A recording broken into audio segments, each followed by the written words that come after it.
So students, अब हम लोग मिसलेनियस एक्सरसाइज में क्वेश्चन नंबर 8 देख रहे हैं। इसमें हमें एक मैट्रिक्स A गिवन है और इसमें हमें प्रूव करना है कि this equation is equals to 0 आएगा, यानी ये इक्वेशन 0 मैट्रिक्स के इक्वल आएगी।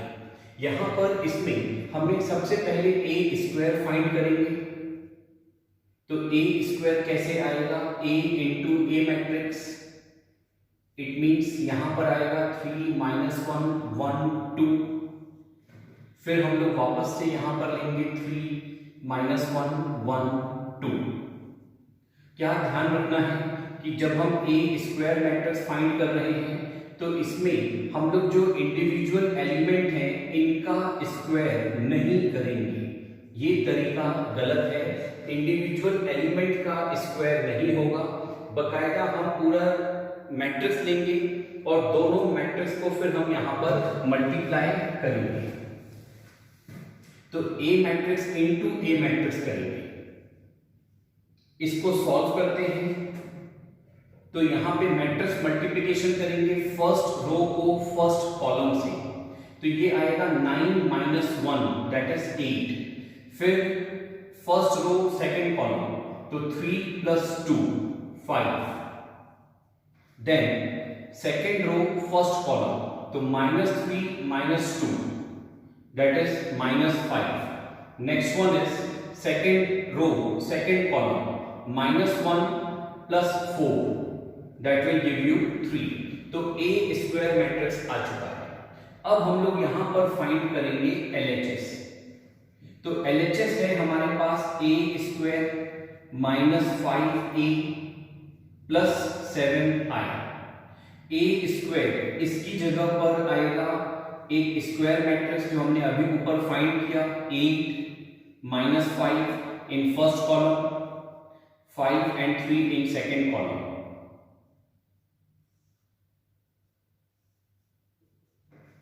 हम लोग जो A मैट्रिक्स है इसके सभी एलिमेंट को -5 से मल्टीप्लाई कर देंगे तो हमें क्या मिल जाएगा? -5A मैट्रिक्स मिल जाएगा। मैं इस मैट्रिक्स को इस फॉर्मेट में ले रहा हूं, a square plus -5A plus 7i matrix this is equals to, इस प्रकार से वर्कआउट कर रहे हैं। तो मैं इस A मैट्रिक्स के सभी एलिमेंट को -5 से मल्टीप्लाई करूंगा तो ये आएगा -15 5 -5 -10। अब हम लोग आइडेंटिटी मैट्रिक्स को 7 से मल्टीप्लाई करेंगे तो ये आएगा 7 0 0 7। अब इसको सॉल्व कर लेंगे।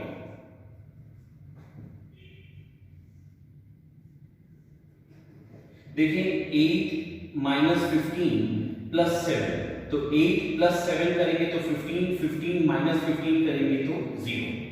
-5 + 5 0 + 0।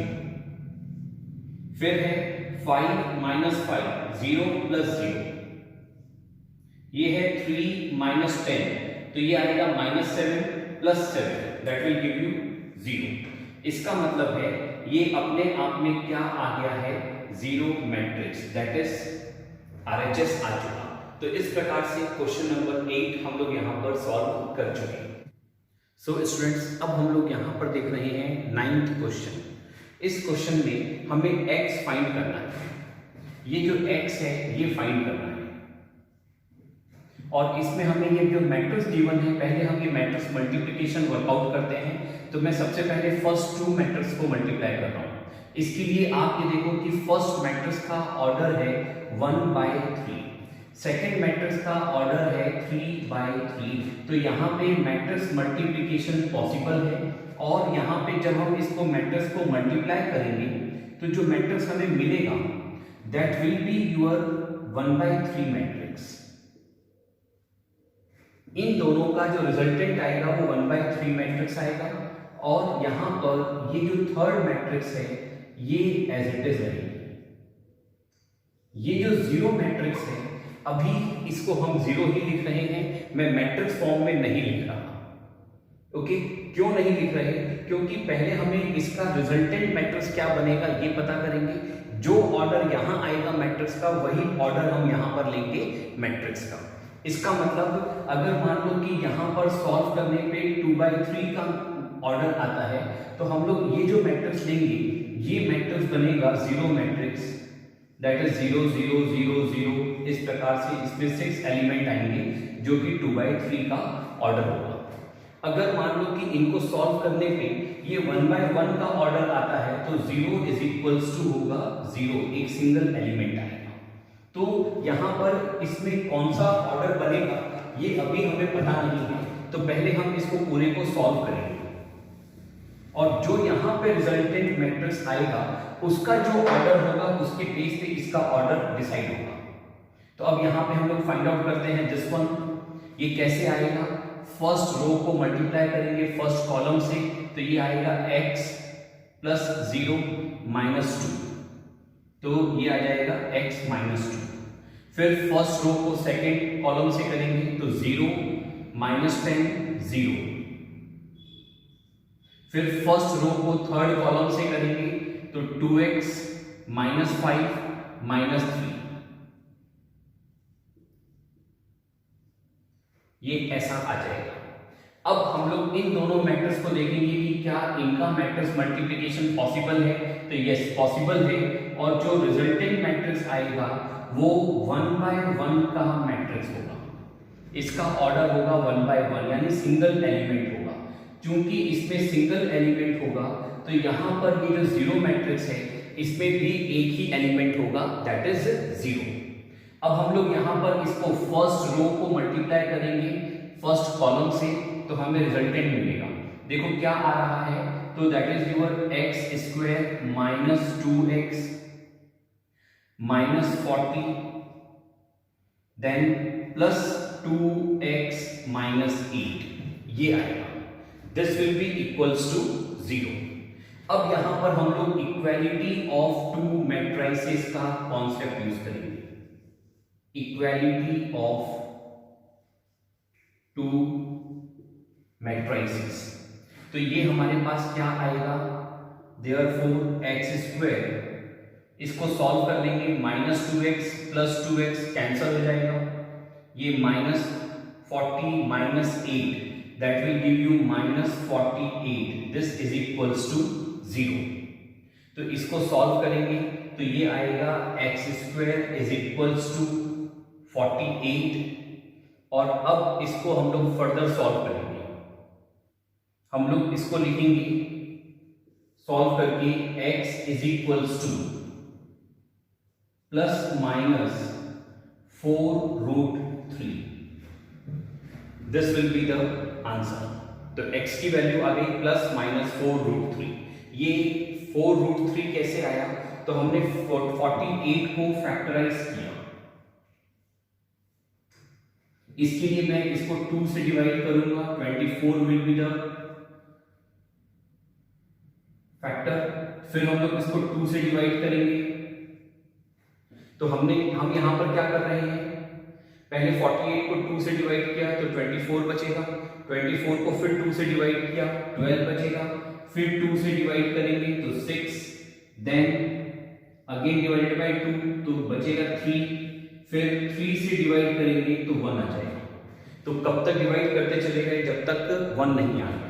अब हमने यहां पर पेयर बनाई, तो 2 की एक पेयर बन रही है, 2 की 2 पेयर बन रही है। इसका मतलब है 2 इंटू 2 क्या आ जाएगा 4, और ये आ जाएगा √3। तो यहां पर इसमें x इज इक्वल्स टू आ गया प्लस माइनस 4√3। तो इस क्वेश्चन नंबर 8 और 9 ये सॉल्व कर चुके, इसका आंसर नोट करें।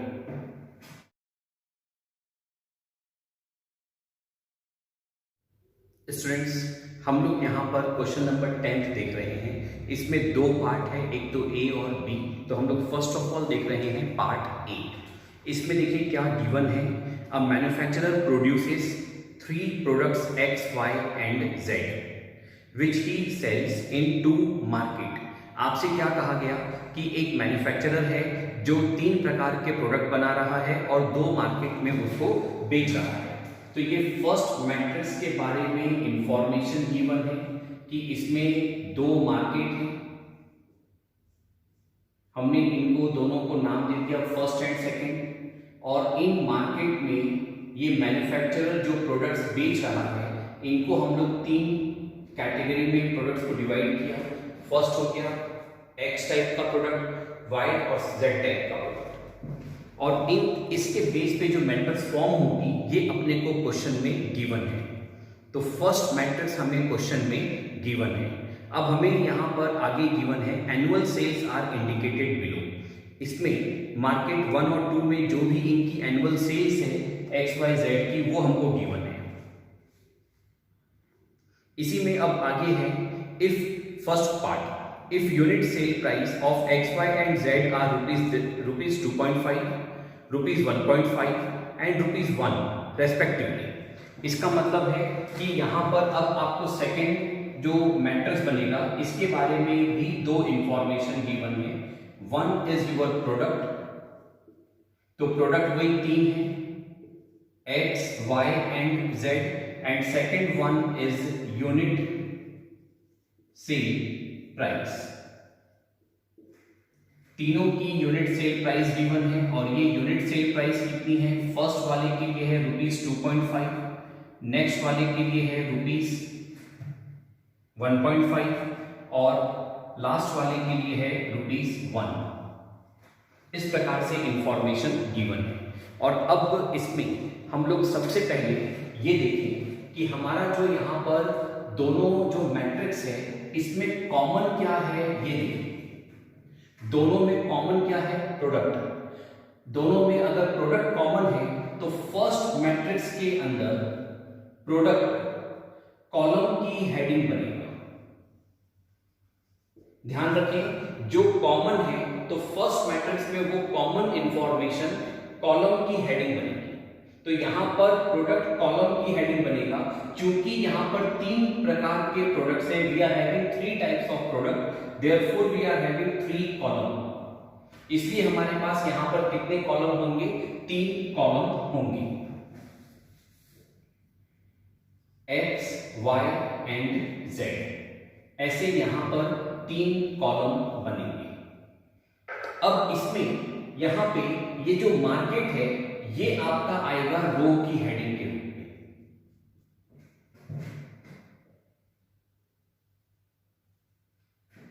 ऐसे ही जो सेकंड मैट्रिक्स बनेगा इसमें प्रोडक्ट बनेगा रो की हेडिंग। तो first product, second product, product 3 है एक्स वाई एंड जेड।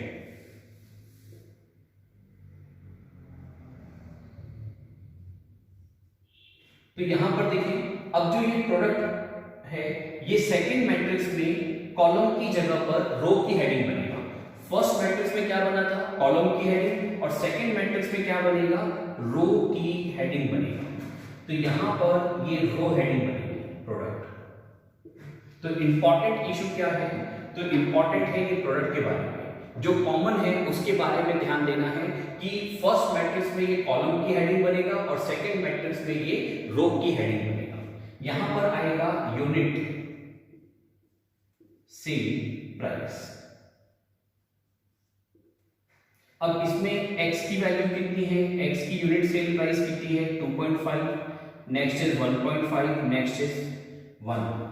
तो ये हमने इंफॉर्मेशन अब नोट करना शुरू कर देते हैं। इसमें फर्स्ट मैट्रिक्स हमको क्वेश्चन में गिवन है, तो ये फर्स्ट मैट्रिक्स मैं यहीं से नोट डाउन कर रहा हूं।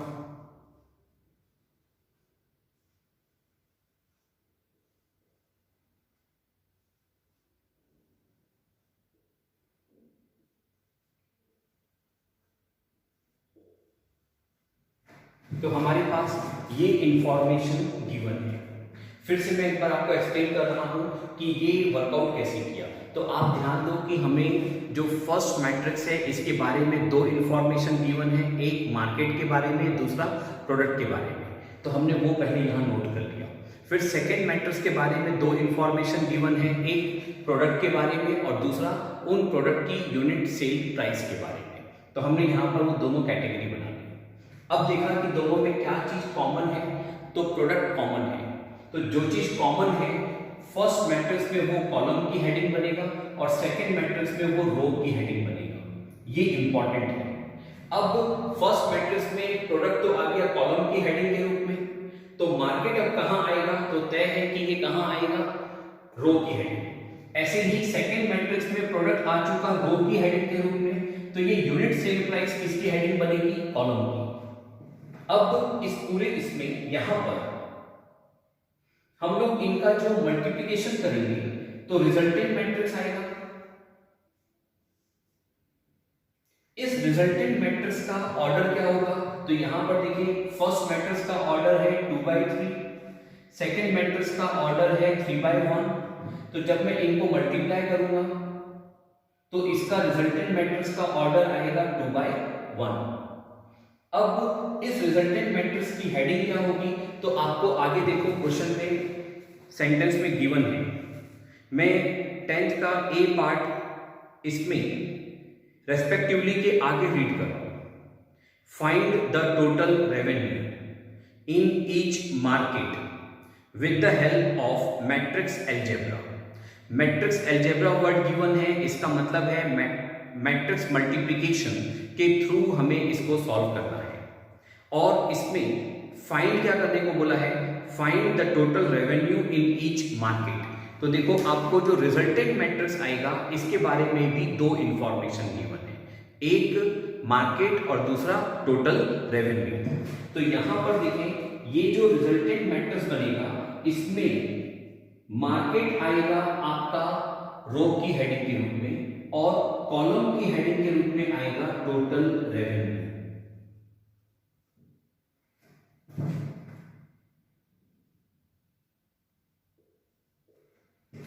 तो मार्केट बना रो की हेडिंग और टोटल रेवेन्यू बनेगा कॉलम की हेडिंग।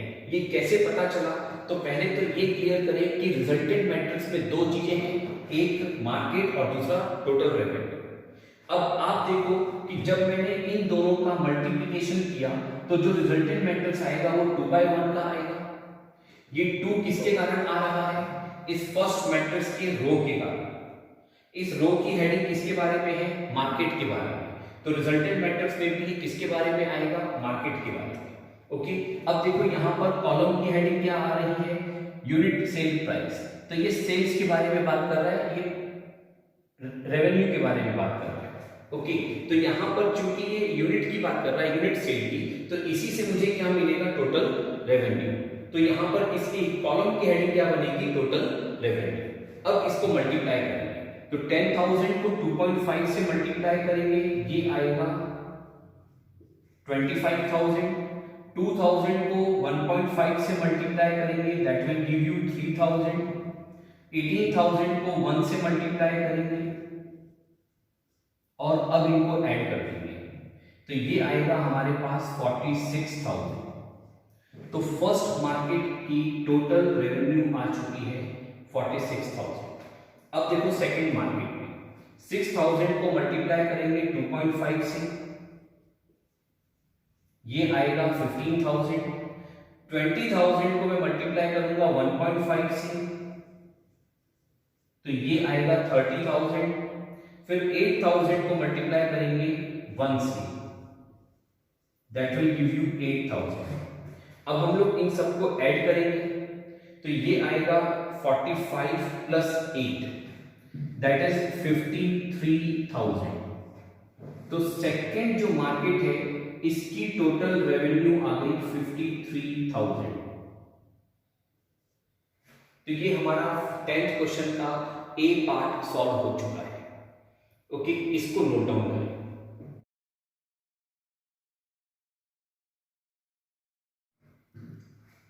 स्टूडेंट्स, अब हम लोग यहां पर देख रहे हैं 10th का बी पार्ट। इसमें हम लोगों को अगेन फर्स्ट मैट्रिक्स तो वही है जो पहले से दी हुई है हमें क्वेश्चन के अंदर। सेकंड मैट्रिक्स के अंदर यहां पर हमें प्रोडक्ट के बारे में इंफॉर्मेशन गिवन है और हर एक प्रोडक्ट की यूनिट कॉस्ट गिवन है। पहले वाले में क्या गिवन था, यूनिट सेल प्राइस गिवन थी, अब क्या गिवन है, यूनिट कॉस्ट गिवन है। तो हमने यहां पर भी क्या करा, तो सेम तरीके से वर्कआउट करेंगे, क्योंकि दोनों में प्रोडक्ट कॉमन है तो फर्स्ट मैट्रिक्स में प्रोडक्ट कॉलम की हेडिंग बनेगा और सेकंड मैट्रिक्स में प्रोडक्ट रो की हेडिंग बनेगा। अब इस प्रकार से हमने ये एक मैट्रिक्स प्रिपेयर किया। इसमें सेकंड मैट्रिक्स में जो कॉलम की हेडिंग है इसको हम लोग क्या लिखेंगे, यूनिट कॉस्ट। इन दोनों को मैं जब मल्टीप्लाई करूंगा तो रिजल्टेंट मैट्रिक्स आएगा 2/1 का। इसमें जो रो है इसकी हेडिंग आएगी market 1 and market 2। Row heading क्या आएगी, मार्केट 1 एंड मार्केट 2। और इसके कॉलम की हेडिंग आएगी टोटल कॉस्ट। याद करें पहले वाले क्वेश्चन में क्या आई थी, टोटल रेवेन्यू, तो यहां क्या आएगा, टोटल कॉस्ट। आप देखो इसमें सेकंड क्वेश्चन के अंदर आपसे बोला गया है, if the unit cost of the above 3 commodities are ₹2, ₹1 and 50 paisa respectively, find the gross profit. अब आपको इसमें ग्रॉस प्रॉफिट फाइंड आउट करने को बोला गया, तो ग्रॉस प्रॉफिट फाइंड आउट करने से पहले हमें क्या फाइंड करना पड़ेगा, टोटल कॉस्ट। अब इसमें टोटल कॉस्ट कैसे आएगी, तो अगेन हम लोग इन दोनों मैट्रिक्स को मल्टीप्लाई करेंगे। फर्स्ट रो को मल्टीप्लाई कर रहे हैं फर्स्ट कॉलम से, तो ये आएगा 20,000 प्लस 2,000 प्लस 9,000। इन तीनों को ऐड करेंगे तो दैट विल गिव यू 31,000। तो मार्केट 1 के लिए टोटल कॉस्ट आ चुकी है, दैट इज योर 31,000। अब सेकेंड मार्केट के लिए वर्कआउट करेंगे, तो सेकेंड रो को फर्स्ट कॉलम से मल्टीप्लाई करेंगे। ये आएगा 15,000 प्लस 20,000 प्लस 4,000। इनको ऐड करेंगे तो ये आएगा हमारे पास 39,000।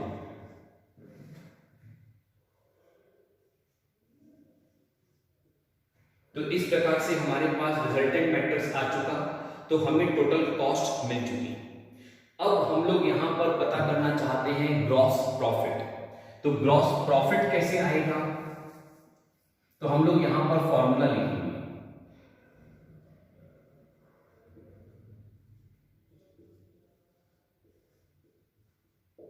Gross profit is equals to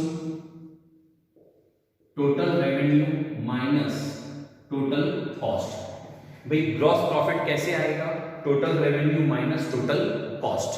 अब इसमें हम लोग पहले लेंगे फॉर मार्केट 1, फर्स्ट मार्केट के लिए। तो फॉर मार्केट 1 इसमें gross profit is equals to, तो आप देखो टोटल रेवेन्यू इसकी कितनी आई थी, तो 46,000। 10th क्वेश्चन का ए पार्ट देखें, उसमें जो रिजल्टेंट मैट्रिक्स आया था उसमें देखो मार्केट 1 की टोटल रेवेन्यू कितनी है, 46,000 माइनस, अब देखेंगे टोटल कॉस्ट। टोटल कॉस्ट कहां से देखेंगे, तो जो सेकंड हमने 10th बी सॉल्व किया, 10 बी का जो रिजल्टेंट मैट्रिक्स आया इसमें देखेंगे मार्केट 1 के लिए टोटल कॉस्ट कितनी है, दैट इज 31,000।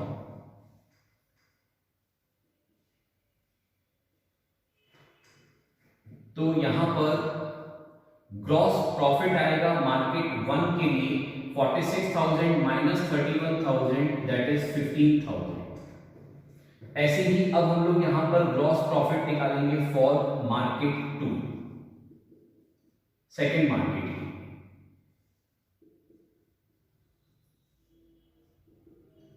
तो सेकेंड मार्केट की टोटल रेवेन्यू देखेंगे,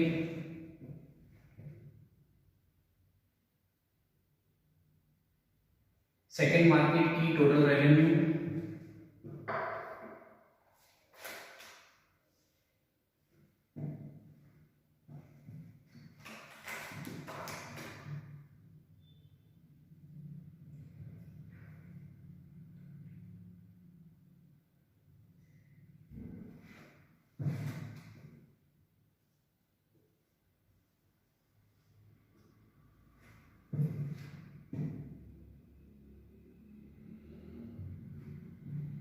53,000 माइनस 39,000,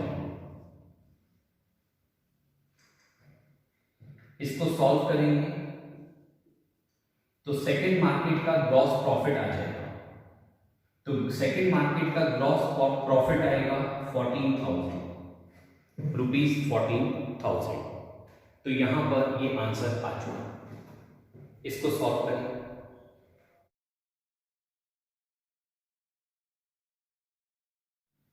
स्टूडेंट्स, हम लोग यहां पर देख रहे हैं 11th question.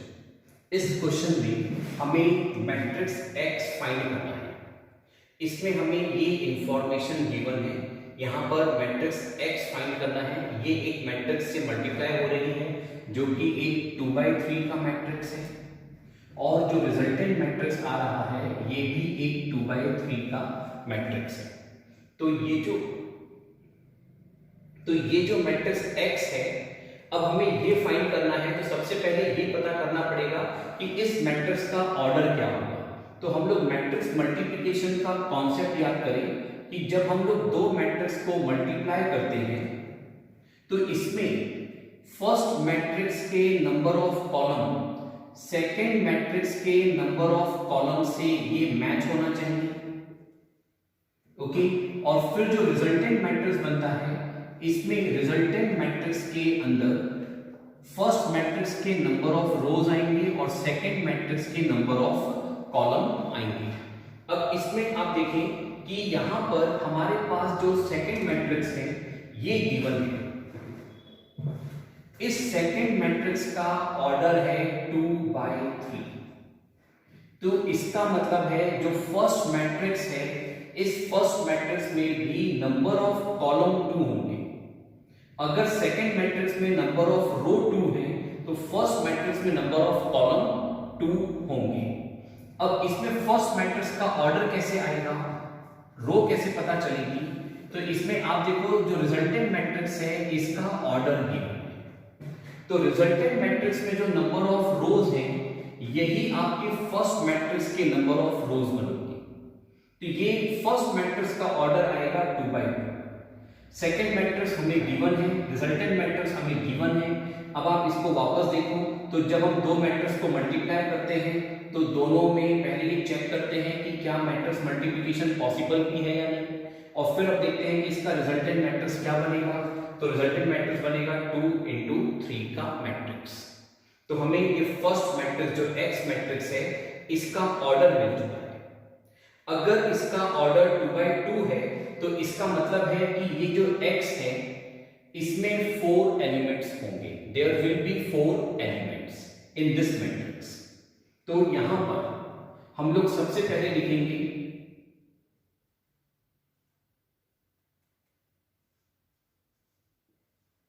The order of matrix x will be 2/2।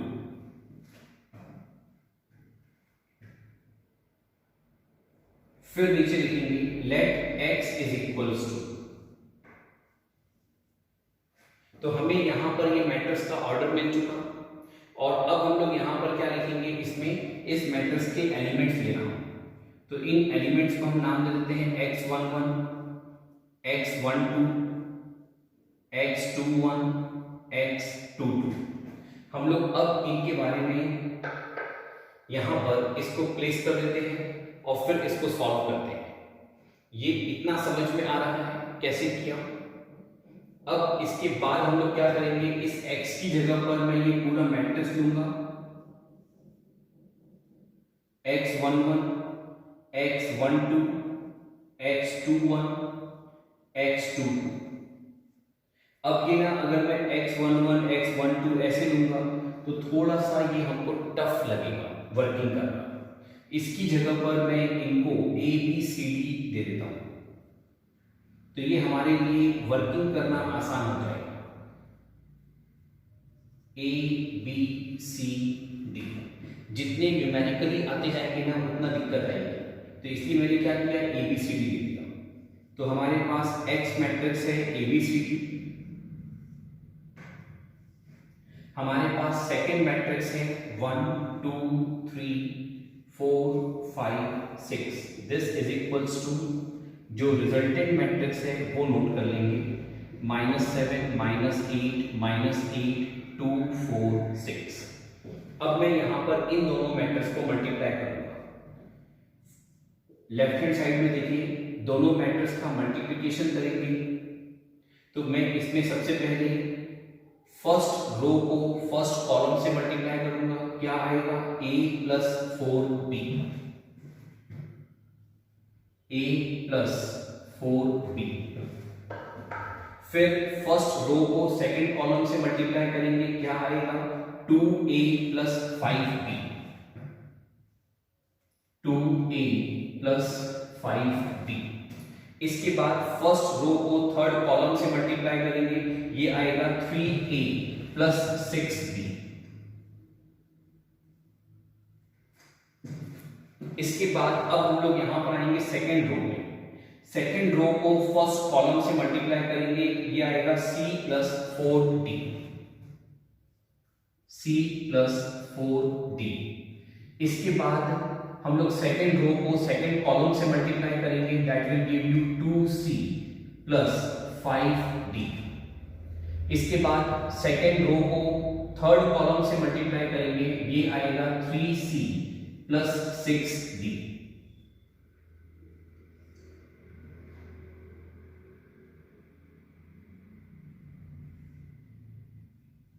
और इसके इक्वल्स टू में राइट हैंड साइड में जो मैट्रिक्स हमें गिवन है वो मैट्रिक्स हम लोग यहां पर नोट कर लेंगे। अब आप देखो यहां पर अब हम लोग इन दोनों मैट्रिक्स पे इक्वालिटी ऑफ टू मैट्रिसेस का कॉन्सेप्ट कराएंगे। हमारे इक्वल्स टू के लेफ्ट में एक मैट्रिक्स है, इक्वल्स टू के राइट में एक मैट्रिक्स है, तो हम लोग यहां पर कॉन्सेप्ट किसका लगा रहे हैं? Equality of two matrices. अब ये जो इक्वालिटी ऑफ टू मैट्रिसेस का कॉन्सेप्ट लगाएंगे तो हमें यहां पर क्या मिलेगा? a plus 4b is equals to -7। Then ये एक फर्स्ट इक्वेशन आ गई। फिर 2a प्लस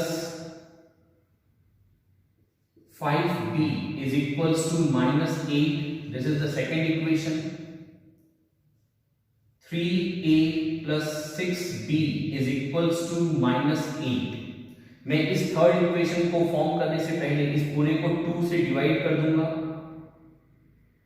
नहीं, तो ये आ गई हमारे पास third equation. This is our third equation. अब फोर्थ इक्वेशन क्या आएगी? c plus 4d is equals to 2c plus 5d is equals to 4 and 3c plus 6d is equals to 6। यहां पर मैं ये जो आपकी 6th इक्वेशन फॉर्म हो रही है इसको मैं 3 से डिवाइड कर लेता हूं। अगर मैं इसको 3 से डिवाइड कर दूंगा तो ये आ जाएगा c plus 2d is equals to 2। तो this is your 6th equation. अब हम लोग इन फर्स्ट 3 इक्वेशन में से कोई भी 2 इक्वेशन को सॉल्व करेंगे तो हमें a और b मिल जाएंगे। तो मैं यहां पर एक काम करता हूं, इसमें फर्स्ट और सेकंड इक्वेशन को सॉल्व करता हूं। तो हम लोग यहां पर क्या लिखेंगे? Solving equation 1 and 2। a 1 और 2 को सॉल्व करेंगे तो ये आएगा 2a plus 8b is equals to -14। मैंने फर्स्ट वाले इक्वेशन को 2 से मल्टीप्लाई कर दिया, सेकेंड इक्वेशन को हमने एज इट इज मेंटेन किया। अब दोनों इक्वेशन को हम सब्ट्रैक्ट कर देंगे। तो 2a से 2a कैंसल हो जाएगा, 8b minus 5b, this will give you 3b, minus 14 plus 8, that will give you minus 6. Therefore b is equals to, we will get minus 2. तो b is equals to क्या आ चुका है? minus 2. अब ये b की value मैं equation 1, 2 या 3 कहीं भी हम इसको प्लेस करेंगे तो a की वैल्यू आ जाएगी। तो मैं इसको फर्स्ट इक्वेशन पे रख रहा हूं, b की वैल्यू -2 रखेंगे तो ये आएगा -8, इसको उधर ले जाएंगे तो +8, -7 + 8 करेंगे तो दैट विल गिव यू 1, तो a की वैल्यू आ जाएगी 1। तो a आ चुका 1, b आ चुका -2। अब हम लोग यहां पर c और d फाइंड करेंगे। c और d कैसे फाइंड होगा, तो अगेन हम लोग यहां पर कोई भी दो इक्वेशन सॉल्व करेंगे। तो मैं इक्वेशन 4 और 5 सॉल्व कर रहा हूं। इन दोनों को जब मैं यहां पर सॉल्व करूंगा तो मैं इनको सब्ट्रैक्ट करूंगा। सब्ट्रैक्ट करने पर हमारे पास आएगा 2d = 0।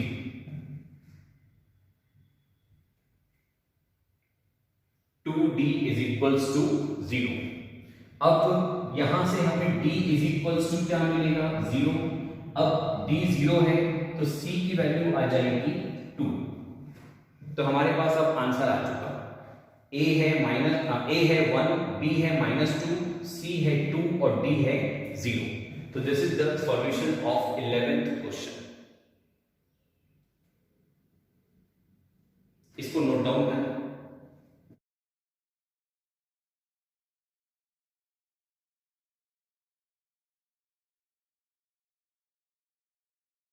देखिए अब जो 13th क्वेश्चन है इसमें आपको एक मैट्रिक्स A गिवन है, इसके बाद एक इंफॉर्मेशन गिवन है और इसके बेस पे आपको ये चारों ऑप्शन में से कौन सा ऑप्शन सही है ये बताना है, करेक्ट ऑप्शन बताना है।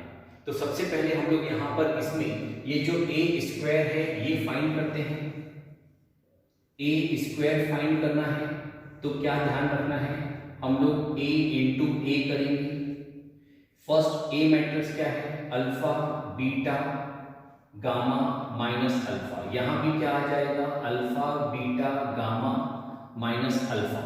अब इन दोनों मैट्रिक्स को मल्टीप्लाई कर देते हैं तो फर्स्ट रो को फर्स्ट कॉलम से मल्टीप्लाई करेंगे, ये आएगा α² प्लस बीटा गामा। फिर फर्स्ट रो को सेकंड कॉलम से मल्टीप्लाई करेंगे तो ये आएगा alpha beta minus alpha beta यानी 0। इसके बाद अब हम लोग सेकंड रो को फर्स्ट कॉलम से मल्टीप्लाई करेंगे, ये आएगा alpha gamma minus alpha gamma that is 0। फिर सेकंड रो को सेकंड कॉलम से मल्टीप्लाई करेंगे तो ये आएगा आपके पास α² प्लस बीटा गामा। इसमें a² = इस प्रकार से एक मैट्रिक्स बन रहा है और आपको जो अब इंफॉर्मेशन गिवन है हम उसको यूज करेंगे। a² = आइडेंटिटी मैट्रिक्स गिवन है तो हम लोग यहां पर पहले a² जो मैट्रिक्स है वो नोट कर लेते हैं, that is α² plus beta gamma 0 0 α² plus beta gamma और इक्वल्स टू के राइट में हम लोग आइडेंटिटी मैट्रिक्स नोट करेंगे 2/2 की। अब ये दोनों जो मैट्रिक्स हैं इक्वल्स टू के लेफ्ट में और इक्वल्स टू के राइट में ये दोनों इक्वल हैं तो यहां पर हम लोग यहां कॉन्सेप्ट लगाएंगे इक्वालिटी ऑफ टू मैट्रिसेस।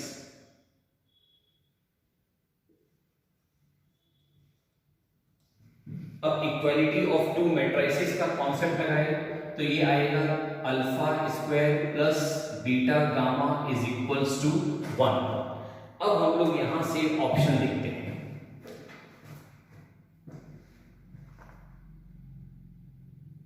इसमें हम लोग देखें थर्ड ऑप्शन वो इससे मैच करेगा।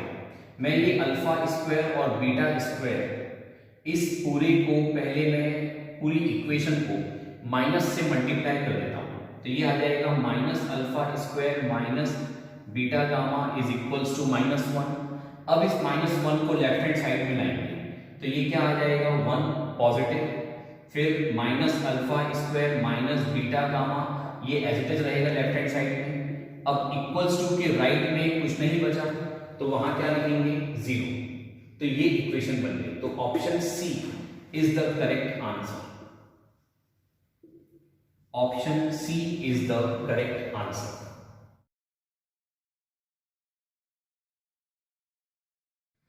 हम लोग अब देखते हैं इसमें क्वेश्चन नंबर 14।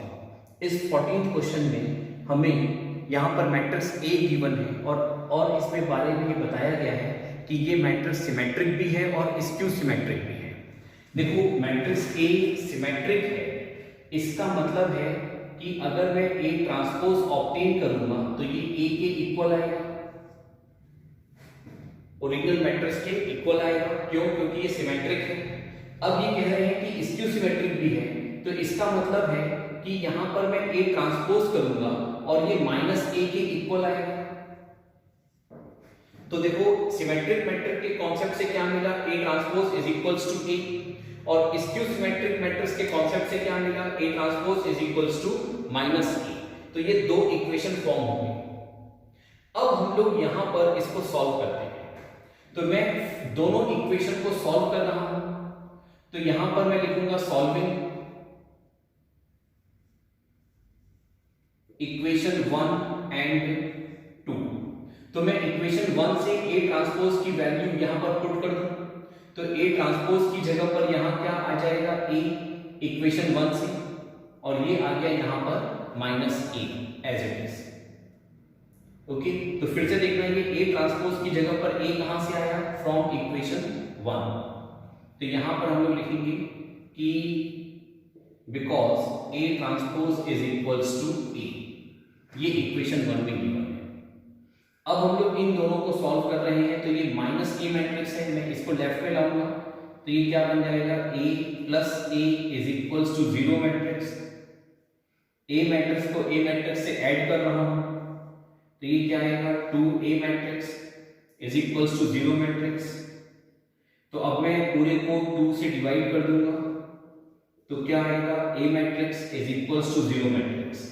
इसका मतलब है कि ये जो मैट्रिक्स A है ये कैसा मैट्रिक्स है, 0 मैट्रिक्स है। तो अब आंसर देखिए 14th क्वेश्चन में B is the answer. A is a 0 matrix. Matrix A कैसा मैट्रिक्स है, 0 मैट्रिक्स है। हम लोग अब देखते हैं इसमें 15th क्वेश्चन। 15th क्वेश्चन में आपको गिवन है A square is equals to A matrix, और अब आपसे पूछा गया है कि ये सॉल्व करने पर क्या आएगा। तो मैं सबसे पहले यहां पर a plus B whole cube का फॉर्मूला लगाऊंगा। a plus B whole cube का फॉर्मूला हम लोग यहां मैट्रिक्स में अप्लाई करेंगे। तो याद करो a plus B whole cube is equals to क्या होगा, a cube plus 3a square b plus 3ab square plus b cube. तो अब हम लोग यही फॉर्मूला यहां अप्लाई करते हैं, तो ये क्या आएगा हमारे पास, आइडेंटिटी मैट्रिक्स का cube plus 3 into identity matrix का square into A matrix plus 3 into identity matrix into A square plus A cube, A matrix का क्यूब, और आगे है -7a। ये जो -7a है ये एज इट इज हमने यहां पर नोट कर लिया। अब देखो आइडेंटिटी मैट्रिक्स को यदि मैं आइडेंटिटी मैट्रिक्स से मल्टीप्लाई करूंगा तो क्या आएगा, आइडेंटिटी मैट्रिक्स। मैं आइडेंटिटी मैट्रिक्स को आइडेंटिटी मैट्रिक्स से कितनी बार भी मल्टीप्लाई करूं, हर बार रिजल्ट क्या आएगा, आइडेंटिटी मैट्रिक्स। तो यहां पर अगर आइडेंटिटी मैट्रिक्स की पावर n भी है तो भी ये क्या आएगा, आइडेंटिटी मैट्रिक्स। तो आइडेंटिटी मैट्रिक्स का क्यूब करेंगे तो ये आएगा आइडेंटिटी मैट्रिक्स, प्लस यहां पे आइडेंटिटी मैट्रिक्स का स्क्वायर करूंगा तो भी क्या आएगा, आइडेंटिटी मैट्रिक्स।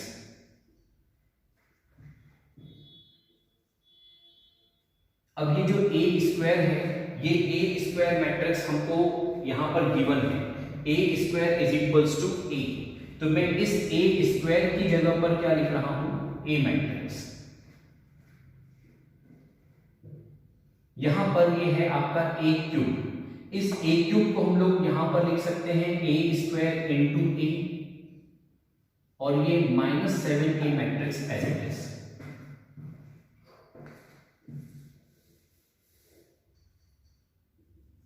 देखिए यहाँ पर हमारे पास 5 टर्म्स हैं, जिसमें से फर्स्ट टर्म आइडेंटिटी मैट्रिक्स ये एज इट इज आएगा। सेकेंड टर्म में ध्यान दें, आइडेंटिटी मैट्रिक्स को मैं एक मैट्रिक्स ए से मल्टीप्लाई करूंगा तो ये रिजल्टेंट आएगा ए मैट्रिक्स। यहां पर ध्यान दो, आइडेंटिटी मैट्रिक्स को ए मैट्रिक्स से मल्टीप्लाई करूंगा, क्या आएगा? ए मैट्रिक्स। क्या यूज कर रहे हैं? तो प्रॉपर्टी यूज कर रहे हैं, मैट्रिक्स मल्टीप्लिकेशन की प्रॉपर्टी यूज कर रहे हैं।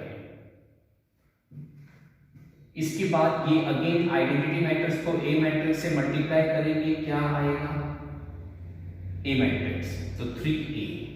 यहां पर ए स्क्वायर की जगह पर हम लोग क्या लिखेंगे? ए मैट्रिक्स। क्यों? क्योंकि क्वेश्चन में गिवन है, और फिर इसके इनटू में है ए मैट्रिक्स, फिर है यहां पर -7a। देखो ये a इंटू ए है, इसका मतलब हम लोग ये कह सकते हैं कि ये ए स्क्वायर है। तो देखिए first term as it is 3a plus 3a करेंगे 6a आ जाएगा।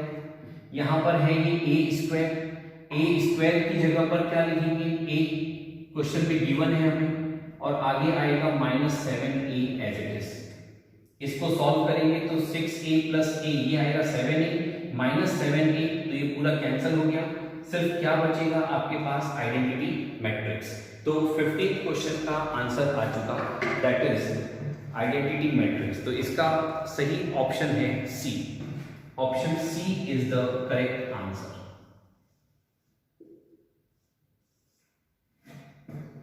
इसको कंप्लीट करें।